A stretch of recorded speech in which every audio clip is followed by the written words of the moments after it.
name's Bob Noakes, and I'm from San Francisco, and I'm hiking the Camino with my wife, who unfortunately is out for the day with a bad knee. So, welcome back to the Camino is Storytelling, and welcome to the Camino is Storytelling, Bob. Yeah. And we are sat overlooking a very beautiful little valley. There's a few houses and some of the granary, long storehouses that they have. I know, aren't those amazing? And I saw one where somebody had bought a farmhouse and redid it, and they left that granary thing in place, and they used it to store all the chairs and stuff for their swimming pool, which I thought was a clever idea. When I was a young man and I was working for what was the Singer Company. Okay, the sewing machine. Well, most people don't know it. It grew into a conglomerate. I worked for them as a product manager in telecommunications. They sent me to Holland, to Nijmegen, actually outside of Nijmegen, a town called Bergendal. And then I taught a class for 2 weeks in telecommunications to them. And the class was funny because the people were from all different countries. It was just an experience for me. Now, at the time I was married to my first wife, I didn't speak any language except English or American English. Yeah. She spoke 5 languages fluently. Oh, really? And at night when she would get together with us, it was really funny to watch her interact with all these people. But the one we were talking about was this guy, Des Kelly, who was from Austria. And the first time I met him, and he said he was from Austria, and his name was Des Kelly. And I got to thinking of the famous skier, Jean-Claude Killy, who was Irish descent. And that's how they pronounced it. And so I asked him, I said, am I pronouncing your name right? And he said, half of the police in New York City are Irish named Kelly, and you can't pronounce it? That was years ago. So I retired 6 years ago at the age of 75, right? Okay. So now I'm 81. But last year, my arthritis in my knee was so bad, I had to get an operation to have the knee actually replaced. What they did was they replaced my knee, and I made a commitment that if the knee replacement went okay, then what I would do is I would walk at least 100 miles of the Camino. The other thing too is, like, I'm 81 years old. I had to do it because to have lived this long and still be able to walk like this, with the surgery and everything, I don't know how to describe it, whether it's a religious experience or not, but it's like I want to do this. Yeah. Sort of prove I'm still young. And my cousin had done it before me. He did it in 2017. He's a Jesuit priest, actually. And that's what piqued my interest in doing it, because I hike all the time in the Bay Area. Since the knee replacement, I've only been doing like 4 or 5 miles. But this is getting me back now to the long hikes. How does that feel? It feels wonderful. It feels wonderful.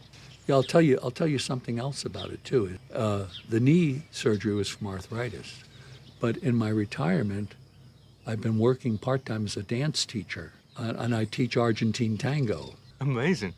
But the deal was, I got the certification about 15 years ago to become an Argentine tango teacher, and I've made 9 trips to Argentina to study with my wife, who's also a teacher. Okay.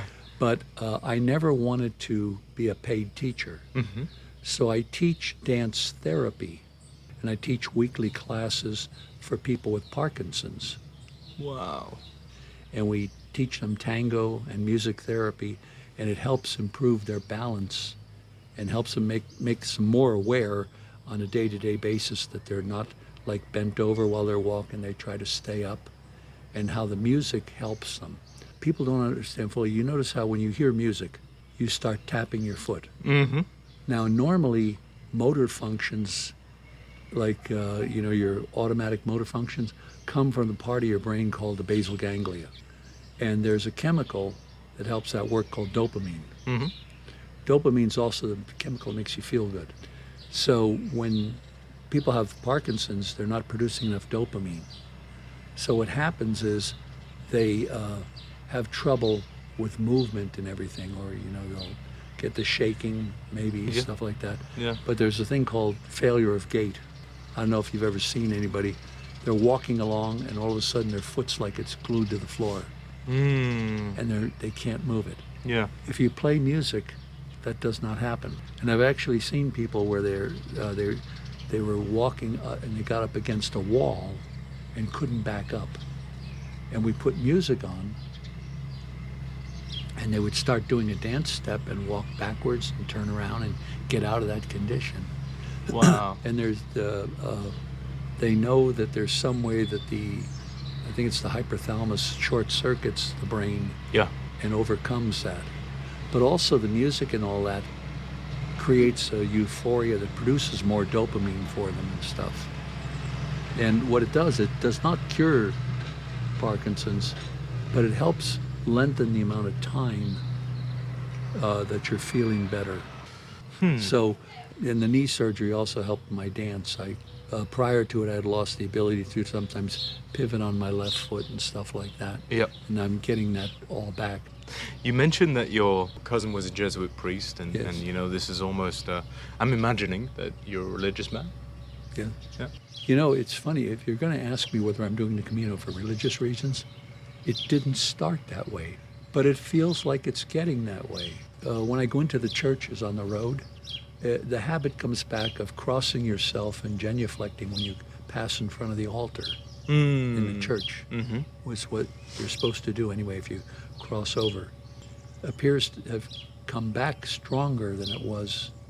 There's something about the Camino that, makes you feel good. And, I'm wondering.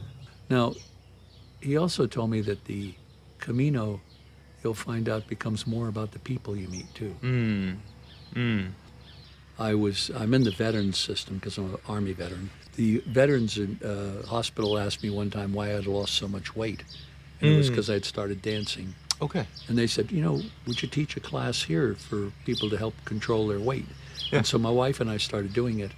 And then we got a Parkinson's patient in the class one day, and we read up and found out there were all kinds of studies done. I did tango for a very short period of time, 6 months, and it's so rhythmic, it's so beautiful, but it's also so structured in a way. But it's also a very mental dance. The connection of the lead between the leader and the follower Yep.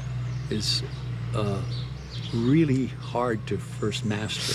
Once you can get that mastered, like being able to get the lady to move her foot without you moving yours through the upper body, and that's one of the things I think also that helps the dementia and the Parkinson's patients. Do you feel like you're dancing when you walk in the Camino? Because I think I do. I do, and in fact, Yeah. it's funny. I sometimes hum certain tango songs.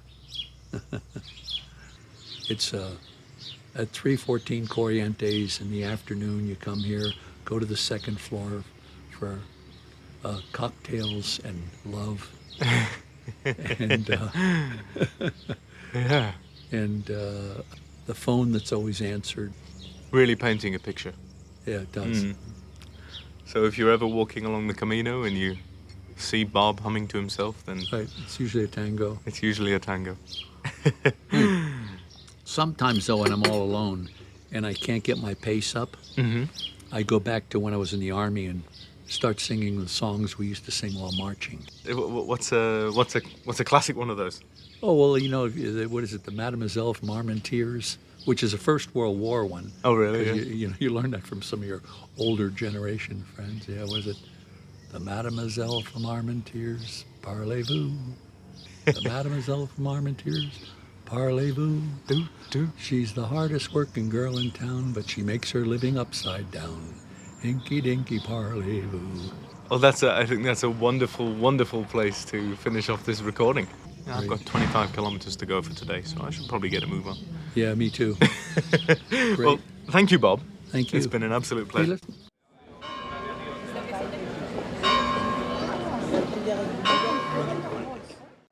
And that was the Camino is storytelling. As I sit here by the Cathedral of Oviedo, where 3 weeks ago I started this amazing journey, I just want to thank you all. Thank you all for listening. Thank you to all of those who recorded with me. And thank you to everyone that made this journey something phenomenal.